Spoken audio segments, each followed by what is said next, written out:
Siunausta kaikille. Tällä kertaa luen teille kirjan Tupsu, satu pelokkaasta oravasta. Kirjan on kirjoittanut Melody Carlson. Kirjan on kuvittanut Alexander Rangstein. Anteeksi, jos lausuin nimet väärin.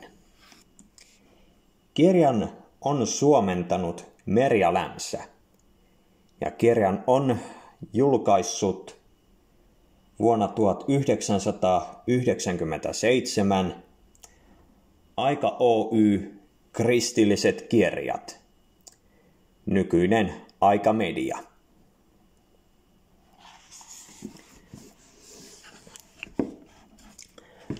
Suuren metsän keskellä asuu orava nimeltä Tupsu. Tupsu on varmaan metsän huolettomin pikkuolento.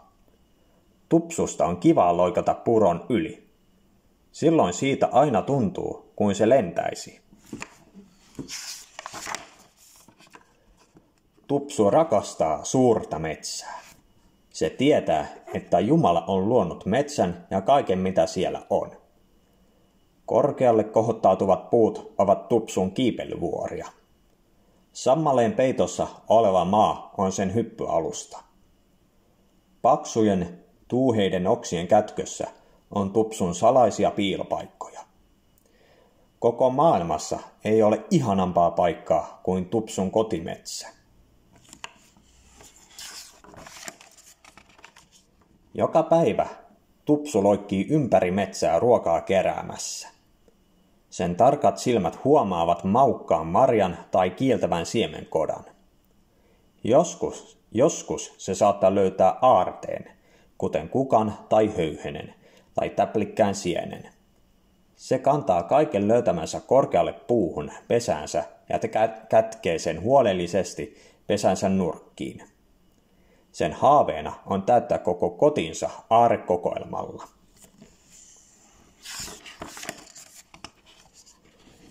Yön tullessa Tupsusta on mukava katsella puiden latvojen lomasta taivaalla tuikkivia tähtiä. Niitä katsellessa Tupsu ajattelee omia aarteitaan. Ehkäpä tähdet ovatkin osa Jumalan aarrekokoelmaa, Tupsu miettii. Huokaisten onnellisena Tupsu käpertyy mukavaan asentoon ja nukahtaa puiden latvoissa suhisevan tuulen laulu korvissaan.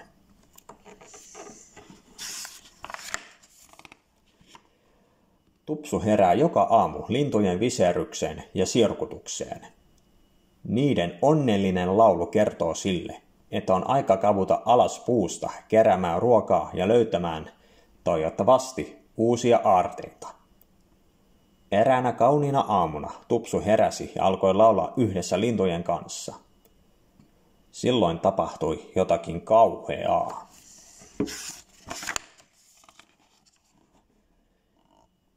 Kettu saapui suureen metsään ja pysähtyi Tupsun kotipuun juurelle. Jopas jotakin, sanoi kettu. Kuka siellä puun latvassa laulaa niin iloisesti? No minähän se olen, Tupsu vastasi ja kurkisti pesästään. Orava, kettu ihmetteli. Kuinka sinä saatat olla niin iloinen? Etkö sinä tiedä, että suuri metsä on täynnä olentoja, jotka kernaasti hotkaisisivat sinut suuhunsa? Niinkö? Tupsu sanoi pienellä äänellä. Tietysti on, senkin hölmö pikku orava, kettu vakuutti. Kuvittelitko sinä, että Jumala aina suojelisi sinua kaikelta pahalta, mitä suuressa metsässä on? Etkö sinä tiedä, että Jumala on aivan liian kiireinen vaivautuakseen kaltaisesi pikkuolennon vuoksi? Voi ei, huudahti Tupsu. Se vilahti pesäänsä ja pysytteli siellä piilossa koko päivän iltaan asti.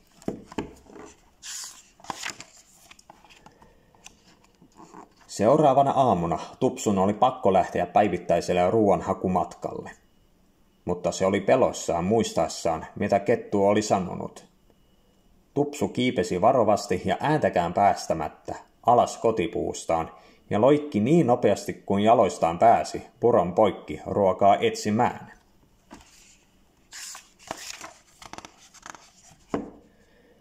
Tupsu juoksi syvälle metsään etsien syötävää.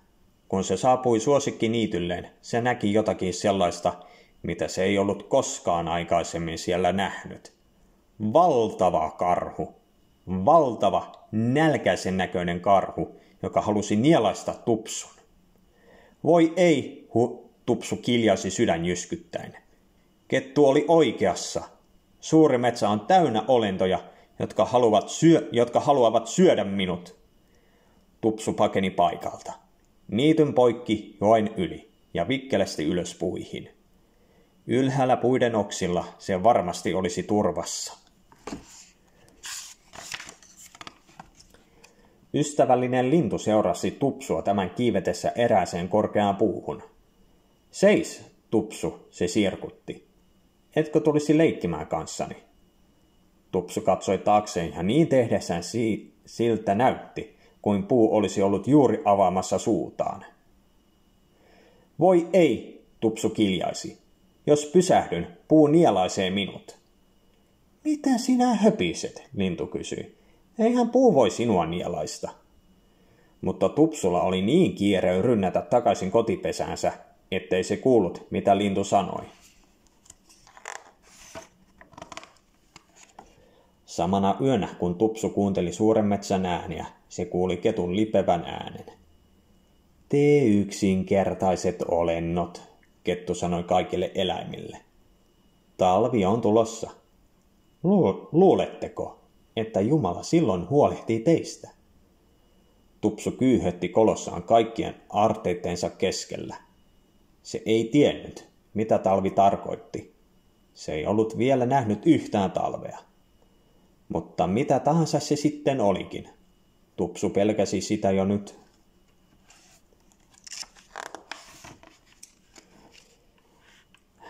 Päivän seuratessa toistaan Tupsu näki metsän muuttuvan. Puiden lehdet vaihtoivat väriään yksi toisensa jälkeen. Vihreästä punaiseksi, keltaiseksi tai oranssiksi. Kylmä ilmavirta nostatti lehdet irti oksistaan ja ne varisivat hiljalleen maahan. Tupsu olisi halunnut kerätä joitakin lehtiä aarekokoelmaansa, mutta se oli liian peloissaan lähteäkseen pesästä.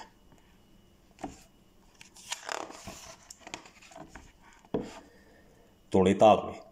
Tupsu tiesi, että oli talvi, koska suuri metsä oli nyt hiljainen. Hiljainen ja kylmä. Tupsu katseli, kuinka suuret, valkoiset lumihiutaleet leijuivat alas taivaalta peittäen alleen maahan varisseet lehdet. Olikohan kettu sittenkin oikeassa, Tupsu mietti. Oliko Jumala unohtanut kaikki luotunsa?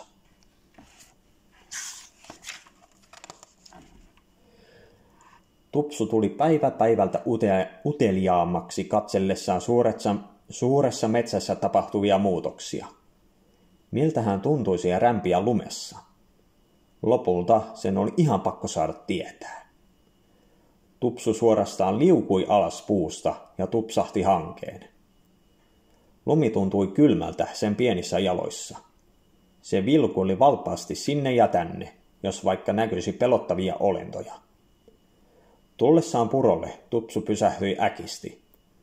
Sen sydän alkoi hakata vimmatusti. Jopa purolla oli nyt pelottavat kasvot. Tuuhea häntä vain heilahti ja Tupsu oli tiessään.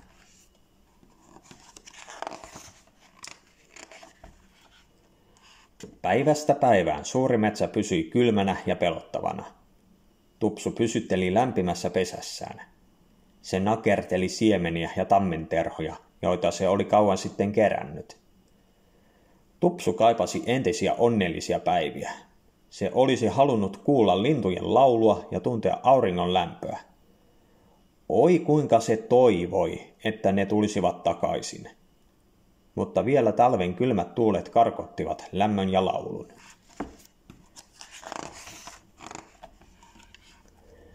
Vähitellen kylmä lumi alkoi sulaa. Iltapäivisin oli jo lämpimämpää ja muutama lintukin aloitti sirkutuksensa. Suuri metsä alkoi taas näyttää samanlaiselta kuin se metsä, jossa Tupsu oli loikkinut vapaasti. Paitsi että nyt Tupsu pelkäsi. Suuri metsä oli edelleen täynnä kauheita petoja, ihan niin kuin kettu oli sanonut. Tupsu oli nähnyt vihaisen karhun niityllä. Se tiesi, että vanhalla puulla oli valtava suu, aina valmiina nielaisemaan sen. Jopa puro pelotti Tupsua. Sitten eräänä päivänä Tupsu kuuli ulkoa huutelua. Hei, hei siellä, oletko sinä Tupsu? Kyllä olen, sanoi Tupsu kurkistaen ujosti pesänsä aukosta. Kuka sinä olet? Minä olen Kierreli. Vanha Hiervi kertoi, että täältä saattaisi löytyä ystävä. Tuletko leikkimään kanssani? Minä en enää leiki kenenkään kanssa, sanoi Tupsu surullisesti. Suuressa metsässä on liian paljon pelottavia asioita. Kaikki haluavat syödä minut. Kettu sanoi niin. Kettu, päivitteli Kierreli. Sinun ei pitäisi ikinä kuunnella kettua. Se haluaa, ettei kukaan suuren metsän asukkaista enää luottaisi Jumalaan, joka on luonut meidät. Tulehan nyt minun kanssani ja näytä minulle kaikki ne pelottavat asiat, joista puhuit. Tupsu vei Kierrelin purolle. Puro virtasi iloisena keskellä keväistä kukkaloistoa. Tupsu näki, ettei siellä ollut mitään pelättävää. Se loikkasi suoraan puron yli kertomatta Kierrelille, että juuri tässä samassa paikassa se oli kerran pelästynyt. Tätä tietä, Tupsu sanoi. Kierreli seurasi Tupsua syvälle suureen metsään. Tupsu pysähtyi äkisti. Pelottava puu, jolla oli suuri suu, oli kellahtanut kumoon, eikä sen suuta näkynyt enää missään. Jatketaan eteenpäin, Tupsu sanoi. Minä tiedän, että karhu on oikea. Totisesti toivon, ettei se syö meitä molempia yhtenä suupalanaan. Oravat loikkivat kohti suuren metsän reunassa olevaa niittyä. Mistä? Siitä Tupsu oli ihan varma. Ne löytäisivät valtavan karhun vaanimassa.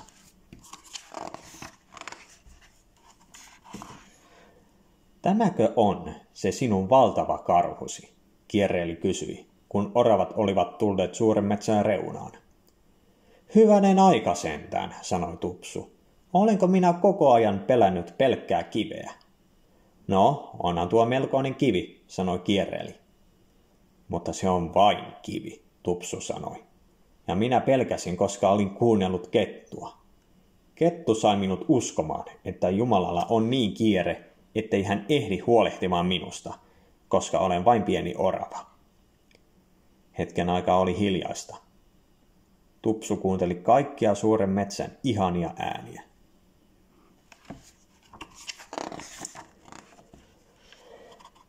Haluatko leikkiä? Kierreli kysyi. Tupsu hymyili ujosti ja nyökkäsi. Ne leikkivät yhdessä koko iltapäivän. Ne peuhosivat niityllä. Ne jahtasivat toisiaan kaatuneen puun ympärillä. Ne loikkivat puron yli ja kiipeilivät kilpaa ylös korkealle kohoaviin puihin. Kun ne lopulta pysähtyivät lepäämään, Tupsu sanoi. Tiedätkö, eihän minun tarvitse pelätä mitään, jos luotan Jumalaan. Hän varmisti, että minulle riitti ruokaa ja lämmintä talven yli. Jumala, meidän luojamme, pitää meistä hyvää huolta, eikö vain, totesi Kierreli. Kyllä pitää, sanoi Tupsu, ja minäpä luulen tietäväni miksi. No, miksi? Kierreli kysyi. Koska me olemme vähän enemmän kuin hänen luotujaan. Olemme myös hänen aarteitaan. Niin olemmekin, Kierreli sanoi. Hänen erittäin tärkeitä aarteitaan.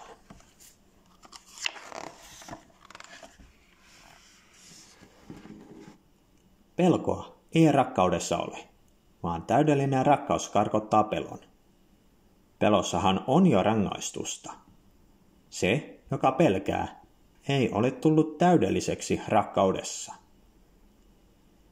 1. Johanneksen kirje, luku 4 ja 18. Tähän päättyy kirja Tupsu, satu pelokkaasta oravasta.